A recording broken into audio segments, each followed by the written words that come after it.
Okay, first attempt at a video here. This is a piece of my local rock. This stuff is more white on the outside, but it's nice and black on the inside. It's not like the stuff that I'm picking up out of the creek that is black on the outside, which looks like that. So I think these are two different materials.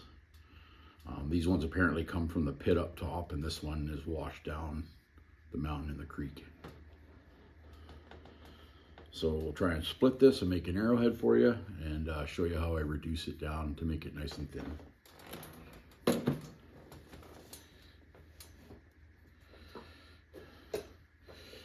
Got my glove on because this stuff is razor sharp. It will cut you. So what I'm doing is I'm looking for flat spots that I can smack a platform and then drive a flake. So I want to drive a flake across. I want to take this chunk out when I hit it here.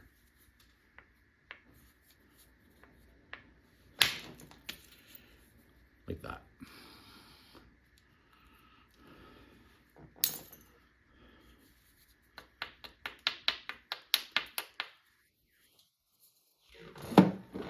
This leg pad.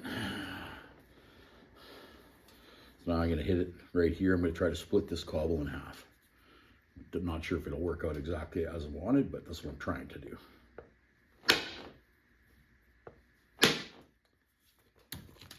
Knocked another nice little flake off. Could technically use that to make a point, but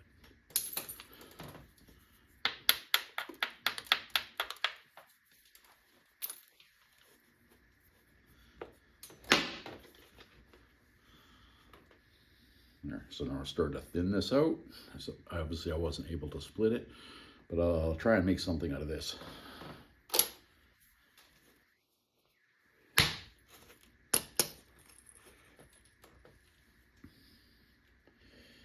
Razor sharp.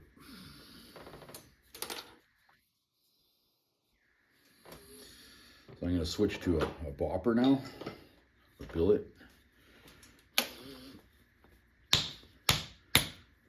See, just knocking some flakes off this. So what I'm going to want to do now is I want to take this shoulder, move it up so that I can flip it over like this and smoke it here, and it should take this big chunk off right here.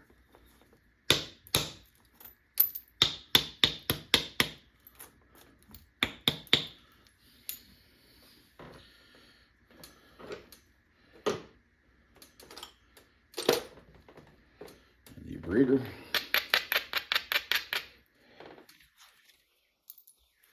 Okay, so I'm gonna get a larger billet just to knock the, because I want that energy into the stone. So I'm gonna strike it right here and drive the flake off. Missed, but I still caught a little bit. Try it here.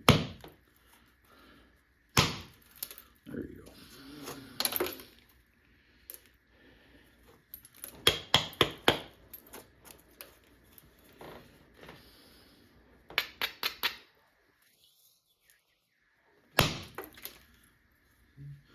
Nice thinning flake.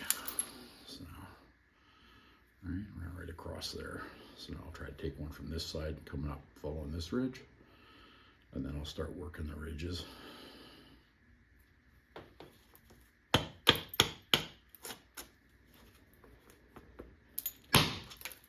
Oh, nice one.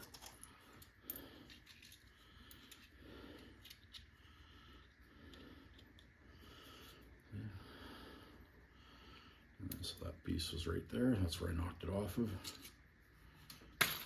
Now it's not nowhere near as thick.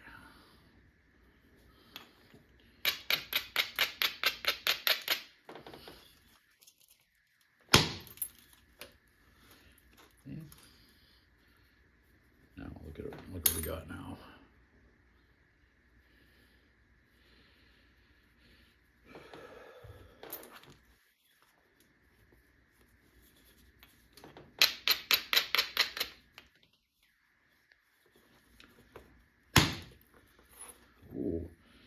That's going to make a nice point out of that one. See how we're going about thinning the rock? That hit there, and that flake went all the way to this end. So I'm almost at the point where I can start zigzagging this and then driving flakes across it, so I don't want to shorten in the width. I should get a decent sized point out of this.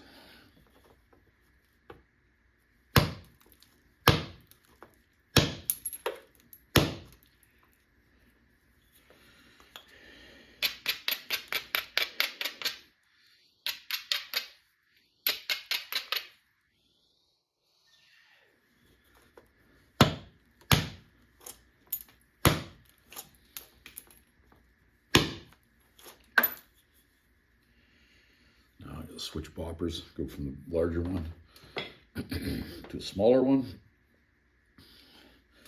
So when you're making your point, you want to thin your ends first, and then your middle, because if you thin your middle first, when you hit on the end, the vibration in the material causes the snap right in the middle.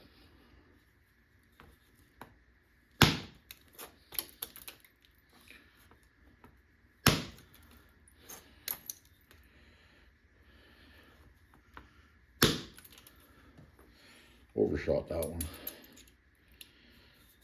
Okay. So I struck it here, and the piece, so I hit it here, and ran all the way across the piece, so that it took part of the edge off. See, now I made my point a little bit narrower than not really what I wanted to do, but definitely made it a little thinner.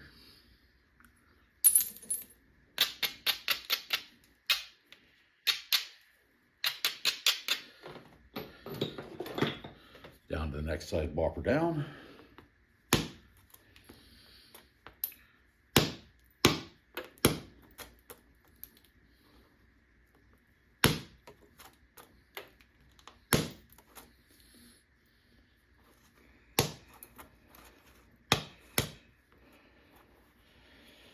So basically now I'm just zigzagging the edge, getting rid of all the rest of the white stuff.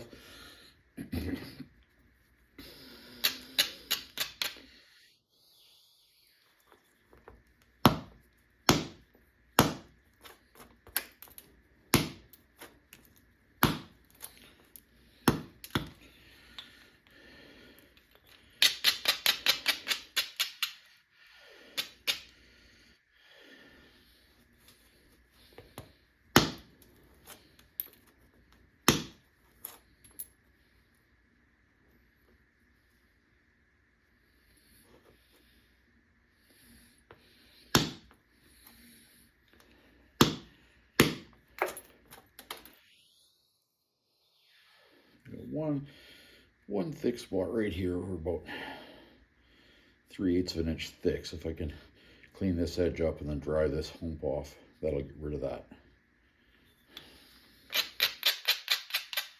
So you braid it, got a good platform.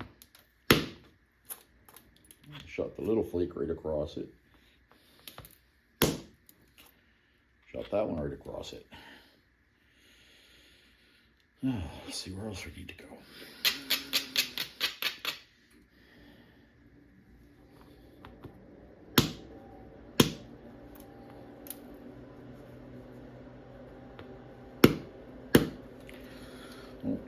Not strong enough of a platform there, and I crushed that shoulder instead of hitting it and releasing this flake off. It just crushed the shoulder, so it might cause a little bit of a problem for me now.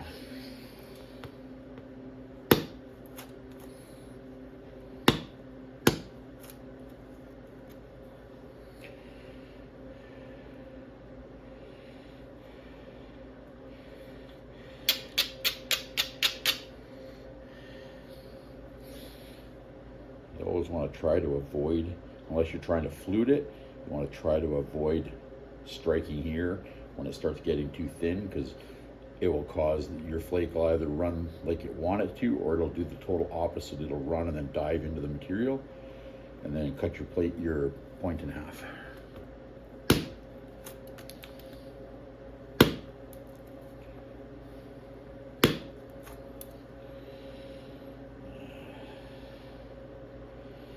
Got a bit of a step there.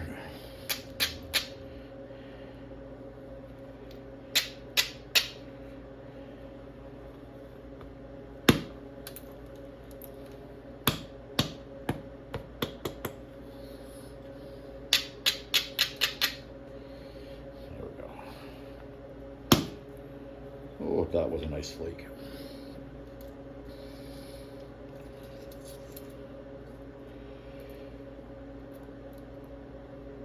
And now it's somewhat thin. Drive a couple of flakes in here. Actually, might even be able to just pressure flake that now. I think we'll switch to pressure flaking. Hand pad. Again, anti-cut gloves, because I probably should have had a couple of dozen stitches over the last couple of years.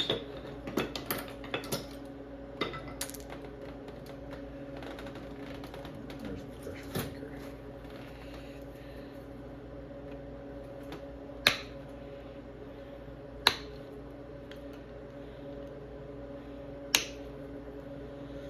See, I'm just driving the flakes and they're coming part way through, helping to thin it.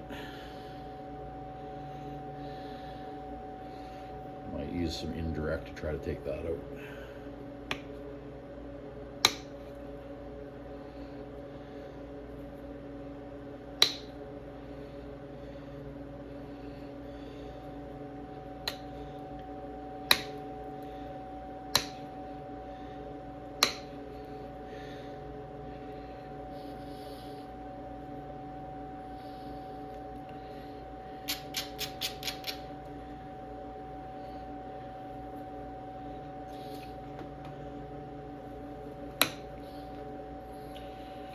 That almost took that flake ran in there and almost took all that garbage off.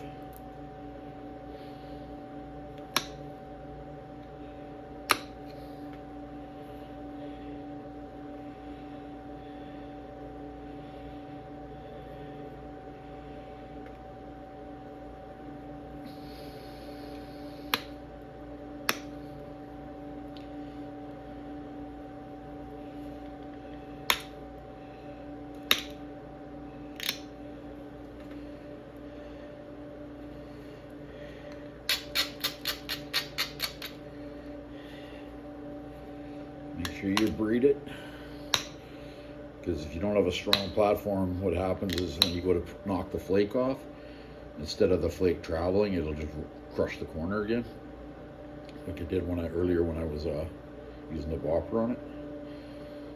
So we still got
I wonder if I could drive let's try it.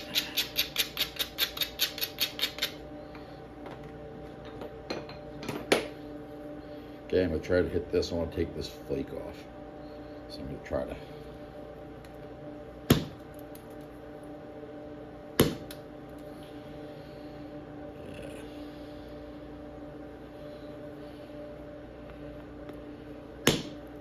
There we go, take it from the other side. See? Got one little hinge right there. So sometimes if you got garbage like this and you can't get to it, it's all fine and dandy. Like, these original points weren't perfect. They were functional, and that's what lots of people seem to misunderstand. They needed to do a job, and this just helps them do the job. Right? They had the technology back in the day. They were excellent flint knappers. They could spend the time and make perfect points, but the problem is they didn't have the time.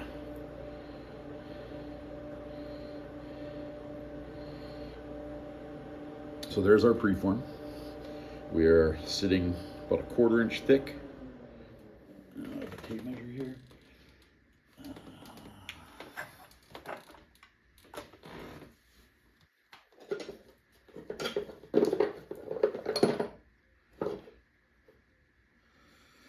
All right, no tape measure, but we got about almost 2 inches long.